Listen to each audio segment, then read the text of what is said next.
What I Am. Written by Night Breeze. Read by no one and nobody.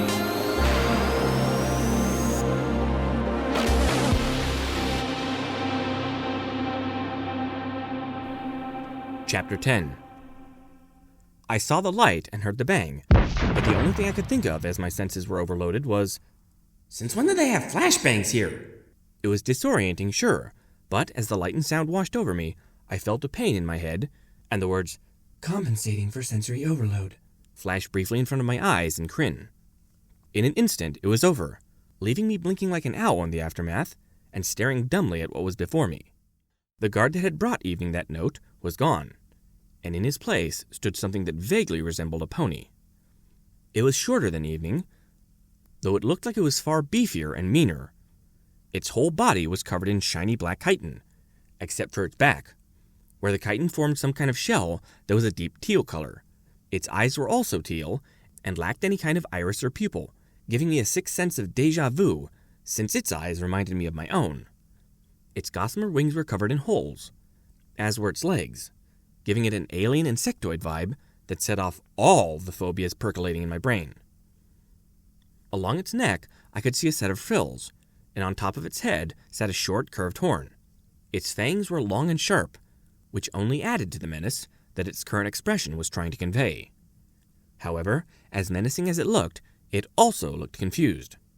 A quick glance around told me why that was. Everyone else was out cold, their limp four-legged bodies splayed out where they had been standing, or, in Rainbow's case, sitting. They weren't dead, thank goodness, since they were still breathing. However, whatever had happened seemed to have had a more pronounced effect on them, leaving me relatively unscathed. Probably some kind of stun spell, set to go off when the scroll was opened. Never once had I ever thanked the crazy a-holes that kidnapped me and turned me into what I was. However, for a brief moment, I was tempted to do just that. All of this I processed in a matter of nanoseconds, as the supercomputer lodged in my brain accelerated my perception of time, allowing me to formulate a plan. It wasn't clear whether or not this thing was powerful, but I wasn't willing to take a gamble on it. Ever since I found out that magic was real here, I decided to take everything I saw at face value, and what I saw in this thing screamed danger. It was unlikely that it was here for the others, though. I had seen the look in its eyes before, and I could see the look in its eye now, as well as the glow emanating from its horn. It wanted me, and I doubt that a little thing like me being conscious was going to change that. I was at a severe disadvantage, however. I couldn't talk to this thing or reason with this thing. I was tired, and on top of that, my magical abilities more or less revolved around electronic beeping things.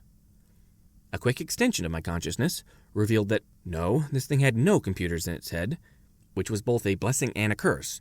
A blessing because it meant that it probably wasn't a courtesy call from my ex-employers, but a curse because it meant that it was most likely a native to this planet and still plenty dangerous, seeing as how it was most likely quite versed in magic and its use in killing things.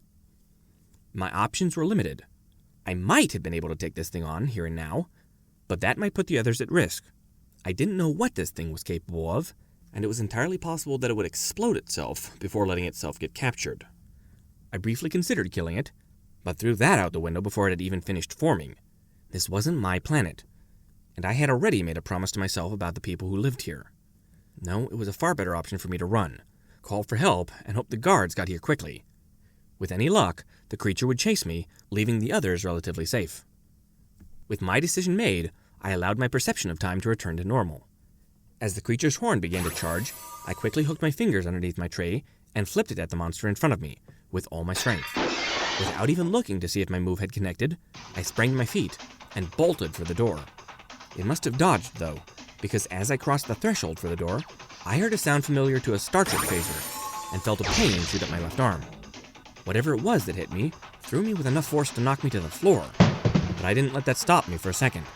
As I scrambled back to my feet and out of the way of another laser, I briefly noted the two guards outside my room.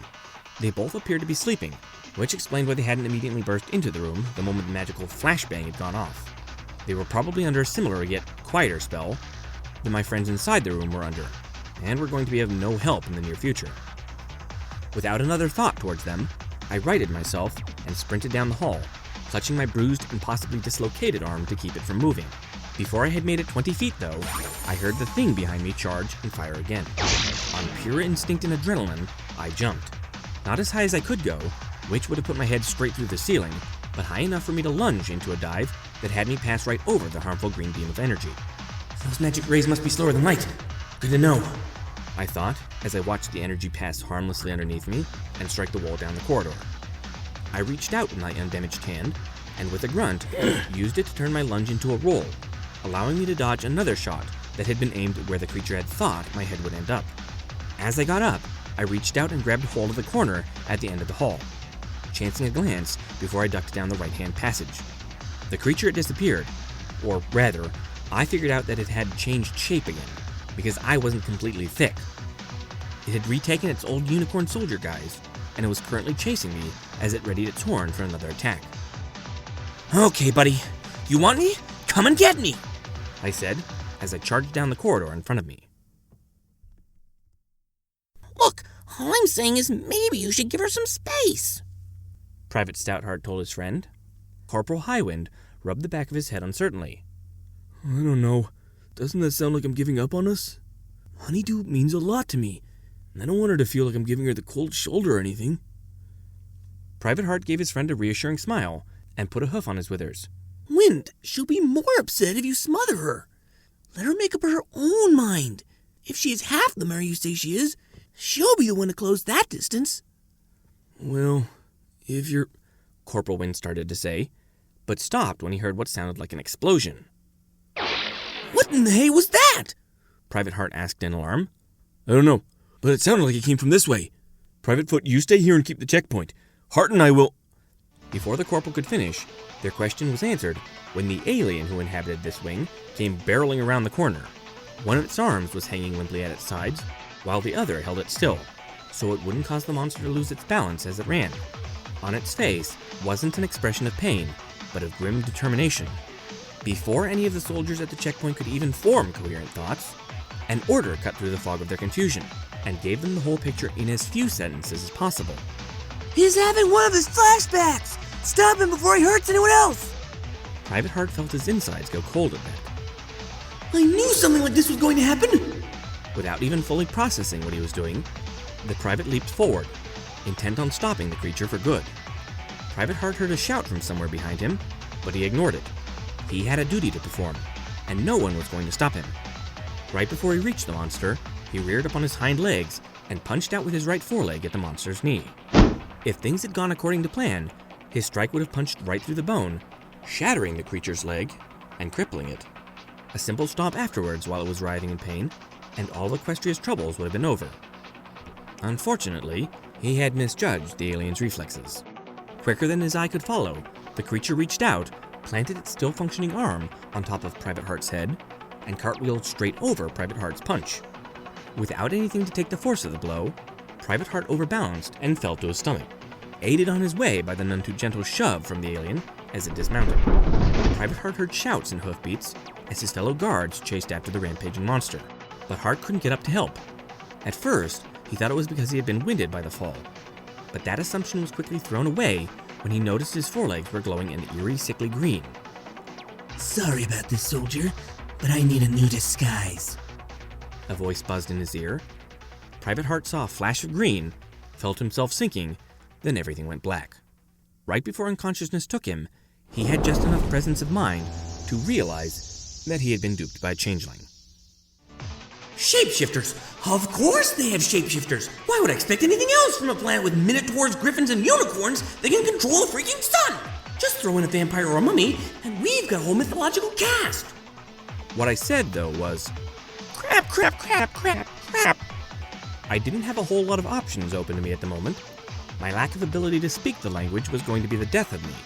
The shapeshifter had dashed my hopes for help in what sounded like 2 sentences, and I wasn't confident in my fluency to tell them what happened. My only chance now was to find some place to hold up until one of the princesses found me, or to stumble upon someone I knew by complete accident. Unfortunately, it looked like my wild escape attempt had carried me right out of the areas I recognized. I had no idea where I was. That was bad. At any moment, I could turn down a dead end and get trapped. And while the soldiers probably wouldn't try to hurt me, the shapeshifter would have a clear opportunity to finish me while I was being corralled.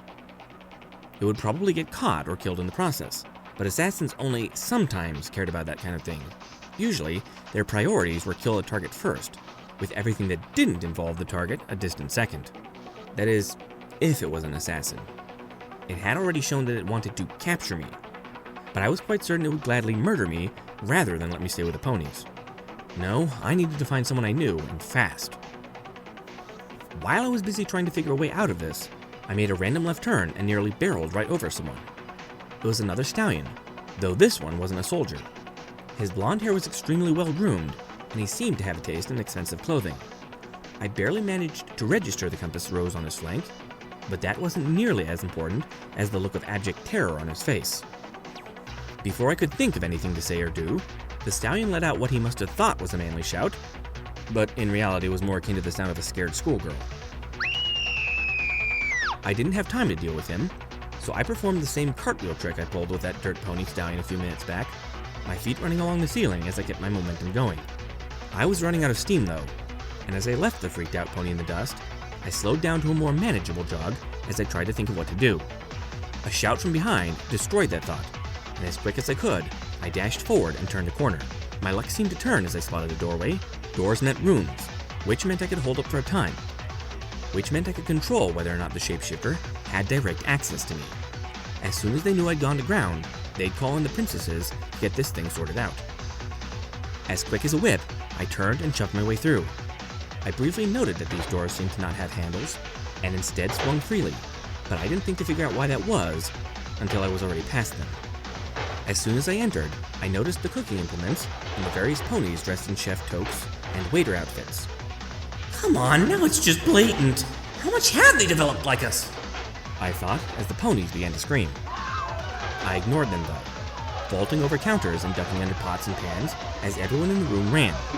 Despite these people having such powerful potential, they're surprisingly skittish. I thought as I pushed open the pantry door and shut myself inside. I took a second to catch my breath. My right shoulder and forehead pressed up against the door as I rubbed my aching, dislocated left shoulder. I can wait this out, I thought as I heard voices and hoof sounds on the other side of the door. All I need to do is keep this door closed until Sun and Moon get here. They'll sort this out. We can catch the assassin, then get the others the medical attention they need. I silently prayed that the assassin hadn't decided to go back and kill those that had seen its natural form. If anything, that would have been worse than if it had flat out killed me. I don't think I could continue living with myself if it had gone back and hurt my friends. My thinking was cut short, though, as my sharp ears picked up a sound that was not unlike the sound of a small mouse getting stepped on right behind me. I turned around quickly to see the rather petite yellow Pegasus mare with purple hair. Her eyes were wide with terror, and her body was shaking like a leaf. That's just great. Now it looks like I'm holding a hostage. I tried to shush her, or at least make it so she didn't start screaming in this confined space, but I didn't have very high hopes for anything like that happening. Much to my surprise, and despite the fact that I was a scary space alien and we didn't have a language in common, she actually quieted down, and even laid down on her belly in a submissive fashion. She still looked like she was about to wet herself, but at least she wasn't about to scream about how the monster was going to eat her. With my worries about her satisfied, I kneeled down and pressed my face to the pantry keyhole. I needed to find out how far along they are in this situation, and I wasn't going to learn anything by just listening to their incomprehensible gobbledygook that I only knew a handful of words in. I was disappointed, though, because from my position, all I could see was a whole lot of counters and the tops of a few foreheads. Not a lot of information, but at least it let me know they weren't about to break down the door SWAT team style. They might have been planning to teleport in, but seeing as how these were my allies, I rather doubted that. Well, mostly my allies. One of them could have been a shapeshifter. In fact, quite a few could have been shapeshifters. But since this was the ponies' land, the chance of them all being shapeshifters was actually quite low. I mean, if this was a shapeshifter land, they hardly need to disguise with me. I'm an alien. It's already assumed that my standard of beauty is going to be different, so why hide that you're a shapeshifter? This was, of course, all still based on the assumption that I wasn't clinically insane and busy chewing the walls of a padded room back home. Man, if it turned out that that was the case, I was going to be so freaking mad. Well, technically that would mean you're already mad, but that's not the point. I thought to myself, completely missing the light humming sound that was coming from behind me. As I continued to watch, I suddenly became aware that this pantry had grown uncomfortably hot. I leaned back a little, only to discover that near the ground, small tufts of purple fire had appeared around me in a semicircle. Panic set into my brain, and I tried to turn around to figure out what was happening, but I was foiled in this attempt by the fact that my feet seemed to be stuck to the floor. Not just stuck, I seemed to be sinking into the floor, all while the purple flames around me grew higher and higher. Help! No, I'm freaking serious! Get in here, guys! Some weird magical bullcrap is happening in here! I was trying to draw the ponies outside of my predicament, but I had a terrible feeling they weren't going to make it in time. Or at all. As I sunk lower and lower, I turned my head around to try and see how my roommate was reacting to this predicament. Though, as it turned out, I shouldn't have bothered. She was the freaking cause of it. The mare was gone. In her place was another shapeshifter. Though this one's natural look had a few distinct differences to the assassin's form. For instance, this one had luminous pink eyes, and the shell on her back was a dark purple. This one also had a look on its face that was more apologetic than contemptible. Before I could say anything else, the floor completely swallowed the two of us up. Purple fire engulfed us, but it didn't hurt like I thought it would. Instead, I felt the familiar feeling of disorientation, letting me know that I was being teleported, and not burned alive. As soon as the world came back into focus, I found that I could move my legs again. Without even thinking about it, I rolled to the right to avoid the laser I was sure was going to be aimed at my head, and brought my claws to bear. It didn't come, but I was still ready for anything. What the devil? I started to say, but slowed down as I noticed what was in front of me, and that I really wasn't as ready as I thought I was. The shapeshifter was still there, and we had teleported like I thought we had. It's just that we had teleported somewhere where the shapeshifter had a serious home field advantage. Behind the shapeshifter were literally thousands of shapeshifters. Each one could have easily have passed as a twin of the one in front of me. They were also freaking everywhere. On the walls, the ceiling, the floor, in the air. There were so many, in fact, that I couldn't even figure out the general architecture or structure of the area we were in. What was worse, though, was that all of their luminescent pink eyes were focused on me, as if they were daring me to make a wrong move. Hi? I said as intelligently as I could. Given my current circumstances, that was probably the best I could come up with, to be honest. Before I could voice another concern, 1,000 beams of light came at me from all directions. So many, in fact, that the world around me looked like nothing short of a wall of bright, glowing purple. Time seemed to slow, and my eyes instantly picked up all the trajectories that every beam would follow. Contained in that second, I could see every conceivable move I could make, every dodge, roll, and jump, and in that instant, I knew one thing. I was royally boned. Skitter winced as the Promethean fell, his strong, upright posture becoming limp and battered as spell after spell struck him, tossing him like a rag doll. Stop! A commanding voice called out over the sound of horn charging and spell impacting stone and flesh. Instantly, the sounds died down, and Skitter could feel the hooves of the thousands of changelings behind her move to make room for the Queen Mother. Not looking, Skitter turned and went straight into a bow so low that her face was pressed into the floor. Mother Titania, I'm so sorry for... Why is the Promethean here? The changeling queen asked.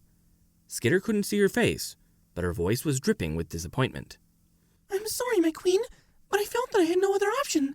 Chrysalis' assassin had already penetrated the ranks of the ponies. Had I not acted, the Promethean would likely be dead now. Skitter heard a sigh, then the sound of hooves as her queen moved past her. Very well, though this will only make life harder for us in the long run. Skitter lifted her head, barely daring to believe that she had somehow made it through that mess, without facing an execution or banishment. Her queen was moving towards the limp form of the Promethean. His skin had turned a nasty shade of purple, and his shoulder really looked like it needed medical attention, but he was still breathing.